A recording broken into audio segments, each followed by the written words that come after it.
مجھے یہاں رکنے کی اجازت ہے۔ بریک کے اس پار ہم جاننے کی کوشش کریں گے کہ کیا ان سزاؤں کا نفاذ انسانی حقوق کے خلاف ہے؟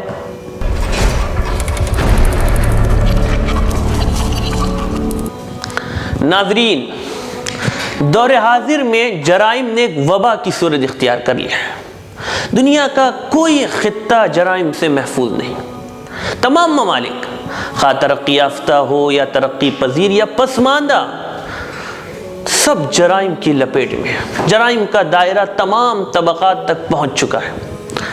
خود ہمارا ملک ہندوستان بھی اس معاملے میں کسی سے پیچھے نہیں، یہاں تک کہ سپریم کورٹ کے بھیجے ہوئے افسروں کو بھی جان سے مار دیا جا رہا ہے۔ یہ تمام حالات تقاضا کرتے ہیں کہ اسلام کے تعزیری قوانین کا تقابلی مطالعہ کیا جائے، کمپیئر کیا جائے، اور یہ جاننے کی کوشش کی جائے کہ اسلامی قوانین جرائم کی کمی میں کس حد تک مددگار ہے۔ اس لیے کہ اسلام معاشرے سے جرائم کو ختم کرنا چاہتا ہے، اور واقعہ یہ ہے کہ جہاں پر بھی ان سزاؤں کا نفاذ کیا گیا وہاں جرائم کی وارداتیں سب سے کم پائی گئی ہیں، بلکہ موجودہ حالات کے اعتبار سے دیکھا جائے تو نہ ہونے کے برابر ہے۔ ناظرین، یہ قوانین ایک لمبے عرصے تک ایک خطۂ زمین میں نافذ رہے، اور دنیا نے دیکھ لیا ہے کہ سماج میں اس کے اثرات کتنے بہتر رہے۔ جس زمانے میں یہ قوانین نافذ کیے گئے اس زمانے میں سرزمین عرب فتنہ و فساد کی آماجگاہ بنا ہوا تھا۔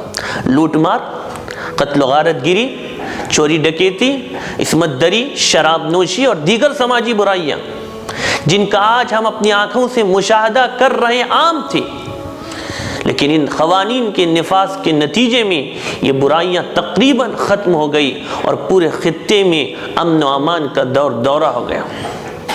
حضرت عدی رضی اللہ عنہ جو سن 9 ہجری میں مشرف و اسلام ہوئے، فرماتے ہیں کہ ایک موقع پر اللہ کے رسول صلی اللہ علیہ وسلم نے انہیں مخاطب کر کے فرمایا، اے عدی، اگر تم کچھ عرصہ مزید زندہ رہے تو ضرور دیکھ لو گے کہ ایک عورت حیرہ سے سفر کر کے مکے پہنچے گی اور خانہ کعبہ کا طواف کرے گی، پورے سفر میں اسے اللہ کے سوا اور کسی کا خوف نہ ہوگا۔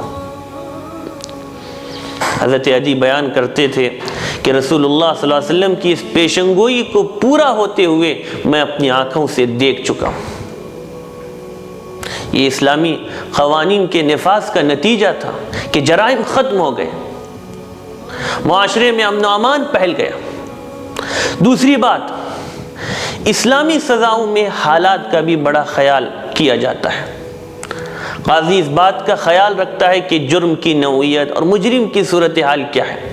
خود رسول اللہ صلی اللہ علیہ وسلم اور صحابہ رضوان اللہ علیہ مجمعین کے زمانے میں کئی واقعات اس سلسلے میں بڑے دلچسپ ملتے ہیں۔ جیسے ایک واقعہ، حضرت عمر فاروق رضی اللہ عنہ نے قحط سالی کے زمانے میں چوروں کے ہاتھ نہیں کاٹے۔ تیسرے، یہ بات بھی ہمارے ذہن میں رہے کہ اسلامی قانون میں سزا کے 3 مقصد ہیں۔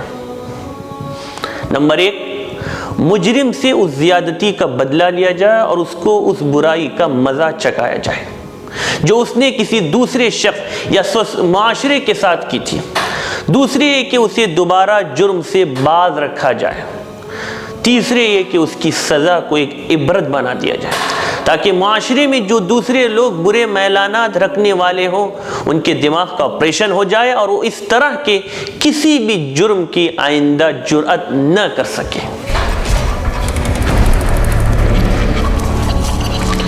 ناظرین، جو لوگ اسلامی سزاؤں کو ظالمانہ اور غیر انسانی طریقہ بتاتے ہیں ان کا اسلامی تعلیمات سے دور دور تک واسطہ نہیں۔ وہ صرف بغض و عناد کی بنیاد پر اسلام کو بدنام کرنا چاہتے ہیں۔ وہ ذرا اپنے گریبانوں میں جھانکیں، وہ کتنا غیر انسانی اور وحشیانہ برتاؤ انسانوں پر کر چکے اور کر رہے ہیں۔ ناگاساکی، ہیروشیما پر بمباری کر کے لاکھوں انسانوں کو موت کی نیند سلا چکے ہیں اور لاکھوں آج بھی کرا رہے ہیں۔ لیبیا، عراق، شام، فلسطین، غوطہ کے دلدوز مناظر انہیں دکھائی نہیں پڑتے، اور ان کی جیلوں میں قیدیوں کے ساتھ حیوانیت و درندگیت کا جو سلوک کیا جاتا ہے وہ بھی کسی سے مخفی نہیں۔ ناظرین، اس ضمن میں ایک اعتراض بہت زور شور سے یہ کیا جاتا ہے کہ اسلام نے مختلف جرائم پر جو سزائیں تجویز کیا وہ انتہائی بے رحمی اور سنگدلی کی مظہر ہے۔ آج کا ترقی یافتہ دور ان کا متحمل نہیں ہو سکتا۔ اعتراض کرنے والے ان کی نظر مسئلے کے صرف ایک پہلو پر رہتی ہے، دوسرے پہلو کی طرف دیکھتے نہیں کہ مجرمین معاشرے میں کتنے فساد کا باعث بنتے ہیں اور ان کا وجود پاکیزہ سماج میں، سوسائٹی میں کتنا تعفن پیدا کرتا ہے۔ جس میں انسانی کی کسی عضو میں پھوڑا بن رہا ہو تو اس کا علاج کرنے کی کوشش کی جاتی ہے، پھوڑا پک گیا تو اسے چھیڑ پھاڑ کر گندا مواد باہر نکال دیا جاتا ہے۔ تعفن یعنی سیپٹک، دوسرے عضو میں سرایت کر رہا ہو یا زخم کینسر بن گیا ہو تو اس عضو کو کاٹ کر پھینک دینے ہی میں عافیت ہوتی ہے، اور مریض سے ہمدردی اور بھلائی کا تقاضا بھی یہی ہوتا ہے۔ اسی طرح جو مجرم اپنے جرم کی وجہ سے صحت مند سوسائٹی کو بیمار کر رہا ہو اور اندیشہ اس بات کا ہو کہ اس کا فساد دوسرے افراد میں بھی سرایت کر جائے گا تو اس کا علاج کرنا، اور اگر وہ لا علاج ہو تو اسے سماج سے کاٹ کر پھینک دینا ہی عقل مندی کا تقاضا ہے۔ اسلامی تعزیرات کے بارے میں ایک اعتراض یہ بھی عام ہے کہ ان سے بنیادی انسانی حقوق کی خلاف ورزی ہوتی ہے۔ کوئی شخص بڑے سے بڑا مجرم ہو لیکن اس کی جان محترم ہے اور کسی دوسرے انسان کو اس کی جان لینے کا حق نہیں ہے، اسی دلیل کی بنیاد پر پھانسی کی سزا کو کالعدم کر دینے کا مطالبہ کیا جاتا۔ لیکن یہاں بھی اگر آپ دیکھیں تو مجرم کے بنیادی حقوق کی تو پرزور وکالت کی جاتی ہے، لیکن مظلوم اور مقتول کے انسانی حقوق آخر کیوں ان کی نگاہوں سے اوجھل ہو جاتے ہیں؟ یقیناً انسانی جان محترم ہے، لیکن جتنی محترم قاتل کی جان ہے اتنی ہی محترم مقتول کی بھی جان تھی۔ اگر قاتل نے اس احترام اور تقدس کو پامال کیا ہے تو اس نے اپنے زندہ رہنے کا حق بھی کھو دیا ہے۔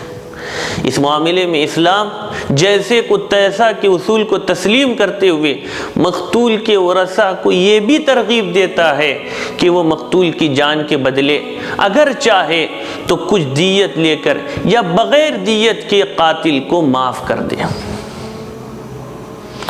ناظرین، میں سمجھتا ہوں کہ اس موضوع پر اتنی وضاحت آپ کے لیے کافی ہے، اور آپ سمجھ گئے ہوں گے کہ ان قوانین کے نافذ کرنے سے انسانیت کو خود کتنا سکون ملے گا، دنیا کس طرح امن و امان کا گہوارہ بن جائے گا۔ تو میں اسی پر اپنے آج کے اس پروگرام کو ختم کرتا ہوں۔ چلتے چلتے آپ سے یہی گزارش کروں گا کہ اس کو اپنے تمام دوستوں تک شیئر کریں اور ہماری یوٹیوب چینل کو سبسکرائب کرنا بھی نہ بھولیں۔ السلام علیکم ورحمۃ اللہ وبرکاتہ۔